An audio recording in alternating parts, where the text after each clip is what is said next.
Good afternoon. My name is Rachel Lastinger, and I'm the Associate Director of the Voter Access Project with the ACLU of Georgia. The Voter Access Project works to ensure that voting is easy and accessible for all Georgians, and I'm here today to speak in support of HB 1118. Given the changes in the substitute bill, the ACLU of Georgia thinks this is a good preventative measure to protect election workers. As my colleagues have already stated, sadly, it has become increasingly necessary for legislation to exist that works to protect election workers from the increasing threats and harassments that they are facing. Violent threats against election workers have reached alarming levels, and according to a Brennan Center report, 1 in 3 election officials feels unsafe because of their job. Nearly 3 in 4 feel that threats against election officials have increased in recent years, and nearly half are concerned about the safety of their colleagues and/or staff. So we know these problems persist in Georgia as well, and in recent election cycles, we saw direct threats against our Secretary of State and family, as well as multiple election officials.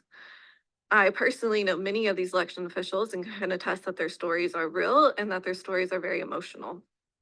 Most legislation which seeks to address these issues are simply reactive, while HB 1118 seeks to be proactive. In Section 3, the bill introduces greater protection of personally identifiable information for poll officers, election workers, and credentialed observers. Many election workers have had their home addresses and phone numbers shared on the internet and have received threats directed at them and their families. The best solution is to allow election workers to request the removal of their personally identifiable information from government databases, such as is being proposed now in this bill.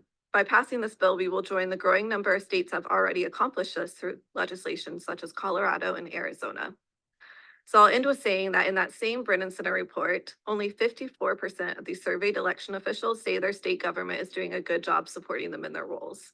So let's work to increase that percentage in Georgia and show that legislators do support them and want to take steps to actually protect them. Thank you. Thank you. Thank you for your testimony. Do you have any questions for this witness? I don't see any questions. Thank you very much.